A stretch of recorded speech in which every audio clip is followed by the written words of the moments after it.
Advanced GraphRAG and Knowledge Agents. Module 8, our finale. Let's dig in. Welcome to the finale. Before we build the production system, let's take a breath and look at how far we've come. We started in Module 1 with the RAG bottleneck. Module 2 taught construction. Module 3 gave us Microsoft GraphRAG and Drift. Modules 4 through 6 made it cheaper and faster with Light RAG, Hippo RAG, and Linear RAG. And Module 7 reshaped the knowledge itself with AgRAG and Struct RAG. Today we put it all to work in production. Here's the shift in this module. Modules 1 through 7 were about ideas and algorithms, the clever ways to retrieve over a graph. Module 8 is about cohesive systems engineering. A great algorithm on a laptop is a demo. A great algorithm that ingests millions of legal documents, fixes its own broken queries, cites its sources, and gets measured against a benchmark. That's a product. So today we wear the engineering hat. Module 8 stands on 3 pillars, and we'll take them in order. First, the AWS GraphRAG Toolkit, a 3-tier architecture that runs on Amazon's managed cloud. Second, LlamaIndex Workflows, event-driven agents that write Cypher and fix their own mistakes. Third, GraphRAG-Bench, the benchmark that finally tells us honestly when all of this is actually worth it. Architecture, agents, evaluation. Let's start with architecture. Pillar 1 is the AWS GraphRAG Toolkit, an open-source Python library from Amazon's labs. Its big idea is separation of concerns. Instead of cramming everything into one tangled graph, it builds what it calls a lexical graph in 3 distinct tiers, each tier answering a different question.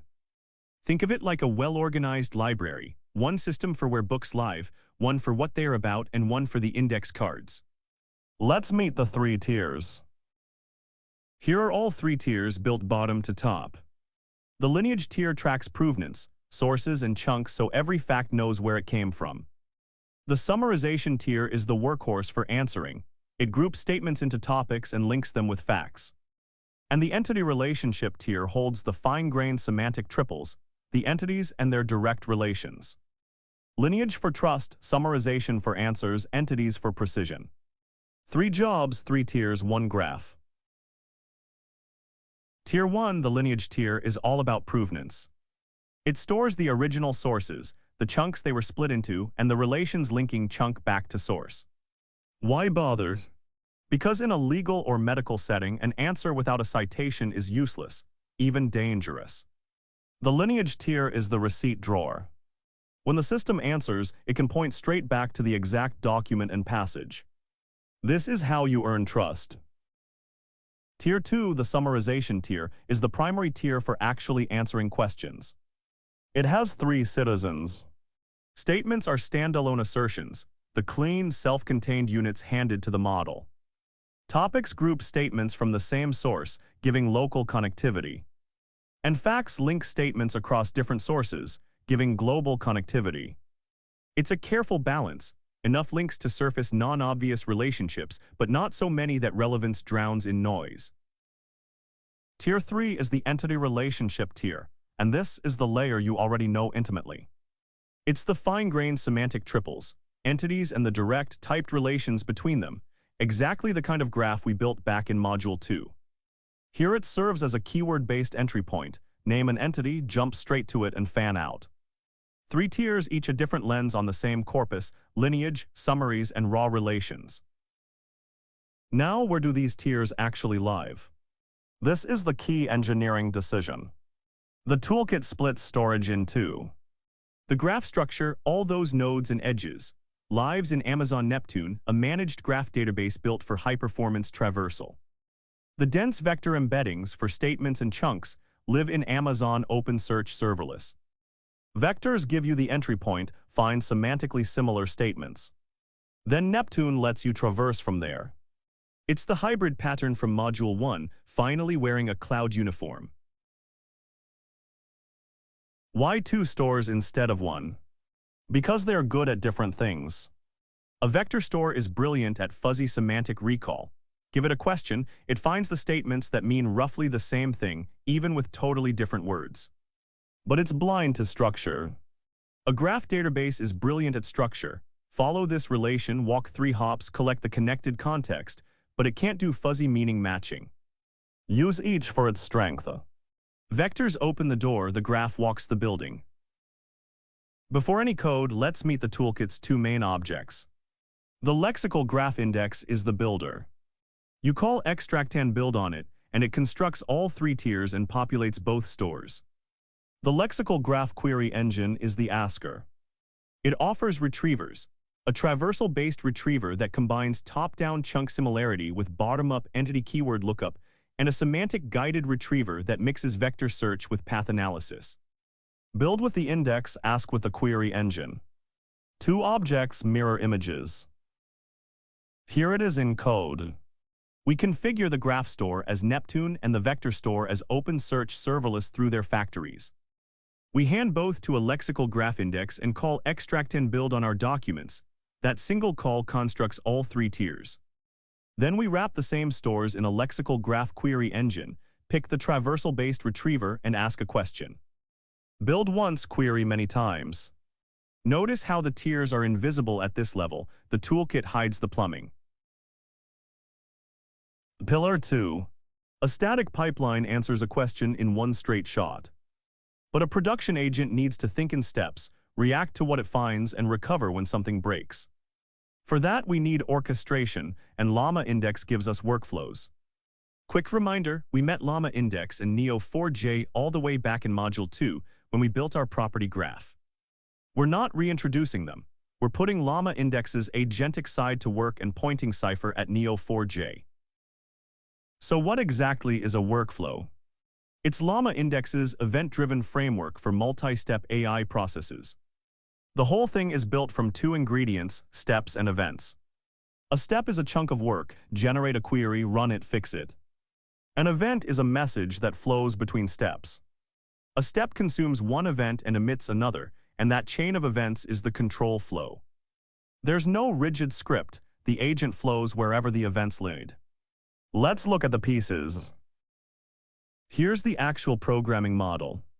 You write a class that extends workflow. Inside it, you decorate async methods with that step. Each step takes a context object, shared scratch space for state like a retry counter, and one incoming event. Crucially, a step's return type declares which events it can emit next.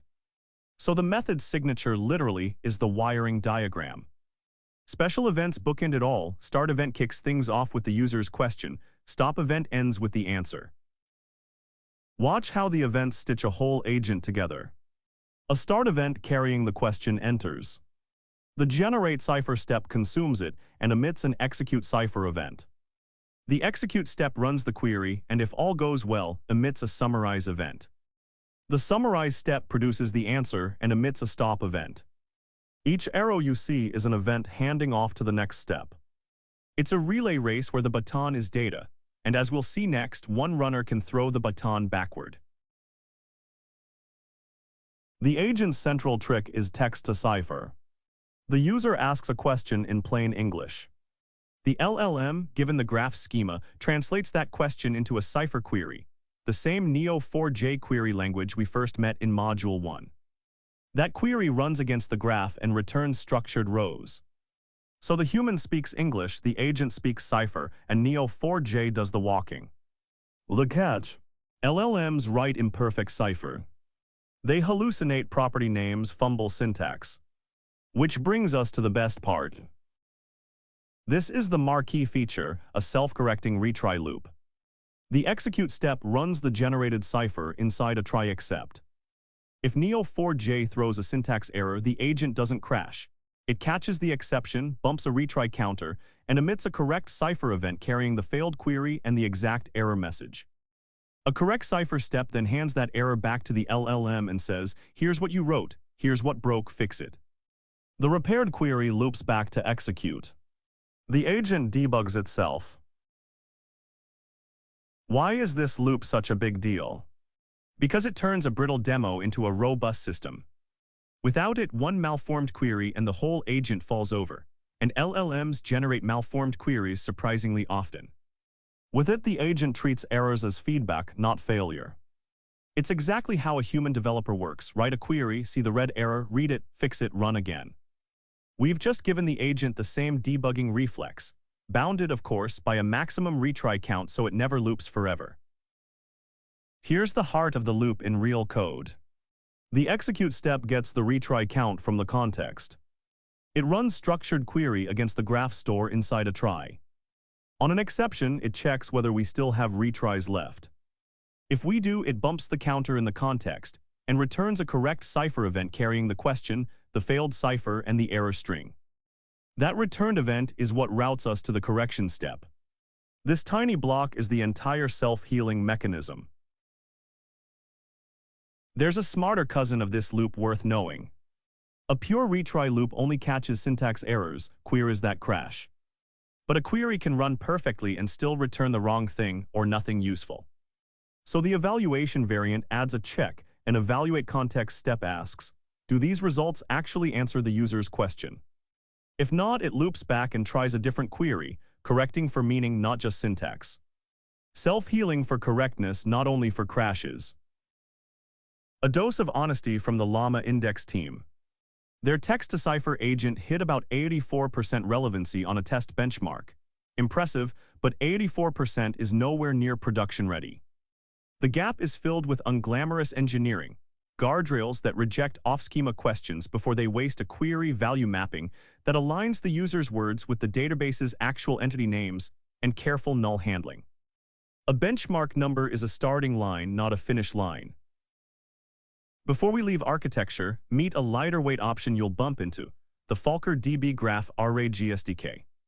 Where the AWS toolkit is a full cloud platform, this is a batteries-included Python framework you can pip install and run with sensible defaults and predictable cost.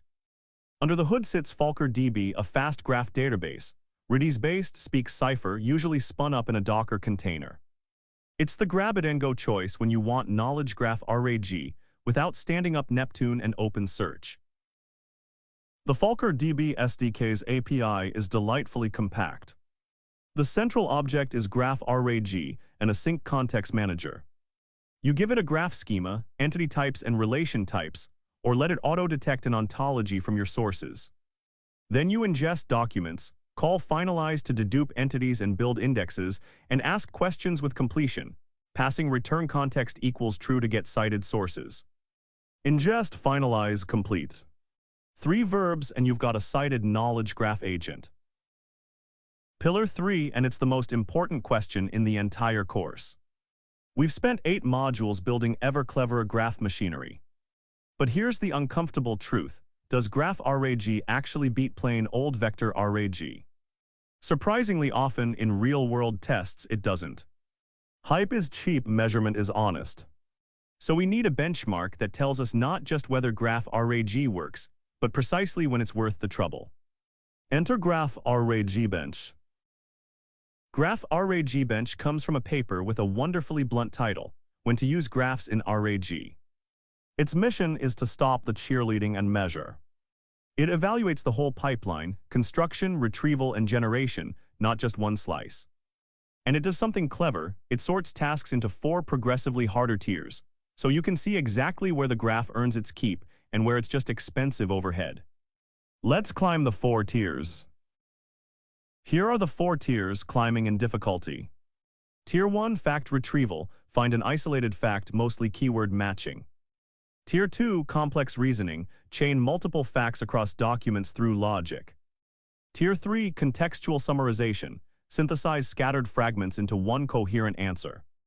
And Tier 4, creative generation, go beyond what's retrieved into hypothetical or novel territory. As we climb, the question gets less about lookup and more about connecting and synthesizing, and that's exactly where graphs start to matter. How does it actually score? Each tier uses metrics fit for its job. Fact retrieval and complex reasoning are graded on accuracy and Rugel. Did you get the right answer in the right words? Contextual summarization adds coverage.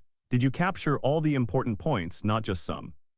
And creative generation throws in an F score too, balancing precision and recall on open-ended output. Different jobs, different rulers. No single number can fairly judge all 4. And here's the verdict, the payoff of the whole course. On Tier 1, simple fact lookup, plain vector RAG is often just as good and a lot cheaper. The graph is overkill. On Tier 4, wide-open creative generation, the graph helps surprisingly little. But on Tiers 2 and 3, multi-hop reasoning and structured summarization, graph structure shines because those tasks live and die on the connections between facts. That's the sweet spot. Match the method to the task, and only reach for the graph when the structure is the answer. Let's crystallize that into a rule you can actually use on Monday morning. If the question is a simple fact lookup, use vanilla vector RAG, don't build a graph. If it needs chaining facts across documents, multi-hop reasoning, reach for GraphRAG. This is its home turf. If it needs synthesizing a structured overview, GraphRAG with community summaries fits beautifully. And if it's pure open-ended creativity, the graph won't save you. The graph is a tool, not a religion. Now we build the real things. Lab Milestone 3 is our capstone, a production-grade multi-agent GraphRAG system. And here's the key engineering decision. We pick one lane and build it well. We're building the do-it-yourself agent in pure LlamaIndex, continuing straight from the property graph we made in Module 2. The managed AWS toolkit from earlier is the buy-instead alternative. You choose it instead of this agent, not bolt it on. So a legal corpus, a Neo4j knowledge graph, and a self-healing Cypher agent. Let's walk every step. Here's the full architecture before we touch code. Legal documents flow into LlamaIndex's property graph index, which builds our knowledge graph in Neo4j, and right alongside it, a vector index for fast seed lookup. A legal question enters the LlamaIndex workflow. The workflow first grounds itself. It reads the Neo4j schema and pulls a few relevant clauses by vector recall. Then it generates Cypher, executes it, loops through the self-healing retry if it breaks, and finally summarizes the validated rows into a cited answer. Trace the arrows. This single diagram is the whole lab. Step 1. Build the graph. We take our folder of legal documents and feed them to LlamaIndex's property graph index, the exact stack we used in Module 2, pointed at Neo4j. It extracts our schema-typed entities, party, clause, obligation, with their typed relations and lands them in Neo4j. Critically, every node keeps provenance, a link back to the source contract and clause it came from so we can cite later. And we build a vector index right alongside the graph, so the agent can quickly recall relevant clauses by meaning. Graph plus vectors, our knowledge base is alive. Step 2. The workflow skeleton. We subclass workflow and sketch our steps as @step methods. A start step takes the start event with the legal question and does the grounding.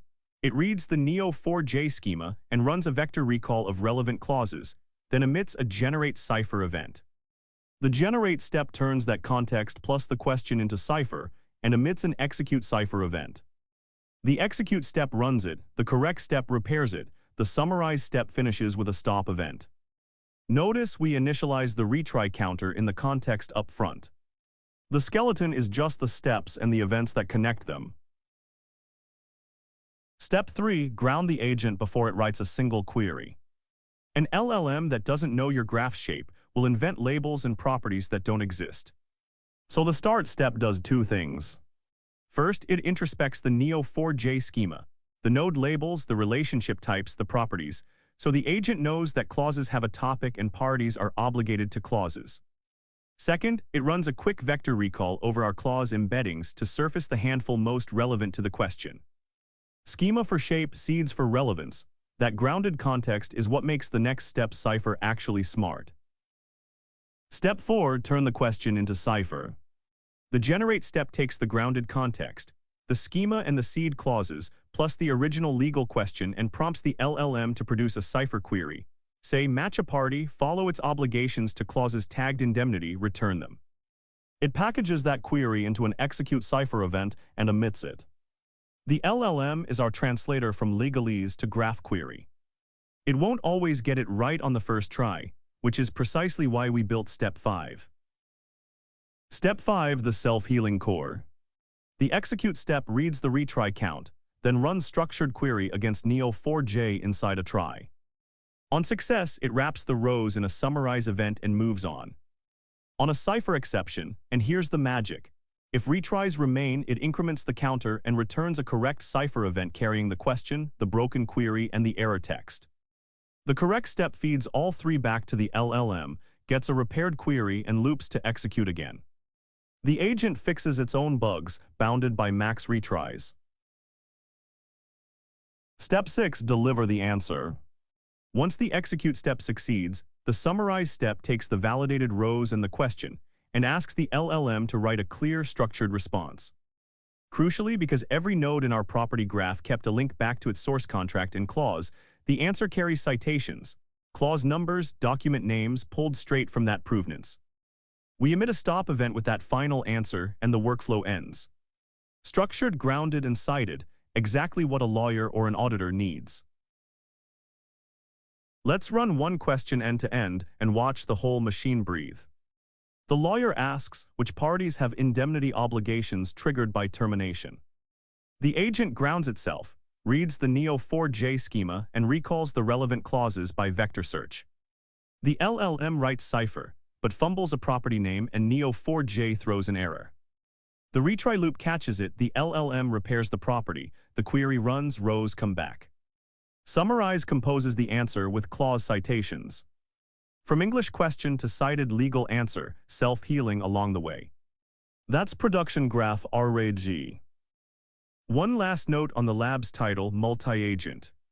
Each step in the workflow is, in effect, a small specialist agent. The grounding agent knows the schema and how to recall relevant clauses. The translator agent knows cipher. The repair agent knows how to read a Neo4j error and fix the query. The summarizer agent knows how to cite. They cooperate by passing events, each doing one thing well. That's the modern agentic pattern, not one giant prompt trying to do everything, but a relay of focused specialists. And LlamaIndex Workflows is the track they run on. Step back and see how the three pillars relate, honestly. Our lab is pillar 2, the LlamaIndex agent that builds the graph and queries it with self-healing cipher.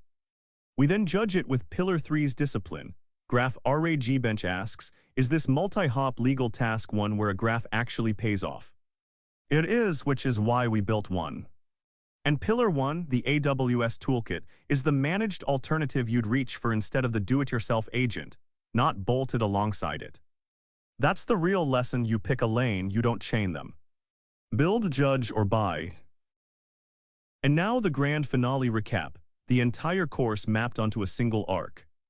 Module 1 diagnosed the bottleneck. Module 2 built graphs. Module 3 searched them globally and locally with drift. Module 4 made it light. Module 5 gave it memory with PageRank. Module 6 stripped it down to relation-free. Module 7 reshaped knowledge on the fly. And Module 8 shipped it to production with tiers, agents, and benchmarks. 8 modules, one coherent story from why graphs to how well. So what have you actually walked away with? You can read a question and know whether it even needs a graph. You can construct one with schemas, communities, or relation-free, whichever fits. You can search it with local, global, or drift. You can make it cheap and incremental, give it memory, or restructure knowledge on demand. And now you can wire it into a production agent that fixes its own queries and cites its sources. You're not a GraphRAG tourist anymore. You're an engineer. Where does the field go next? Toward agents that don't just pick a structure but design new ones, like the structure R1 work we glimpsed in Module 7. Toward benchmarks that keep us honest as the hype cycles spin. And toward ever-cheaper construction, so a knowledge graph over your whole company is a Tuesday, not a project. The tools will change. The judgment you built, knowing what to use when and why, will not. That's the durable skill. That's a wrap on advanced GraphRAG and knowledge agents. 8 modules, dozens of papers, and one big idea, that keeping both meaning and structure lets machines reason the way we wish they would. Thank you for sticking through the whole journey, through the bottleneck, the communities, the random walks, and the self-healing agents. Go build something that connects the dots. And whenever a flat RAG pipeline lets you down, you'll know exactly which graph to reach for. Until next time. If you like this video, please subscribe and share. Thank you.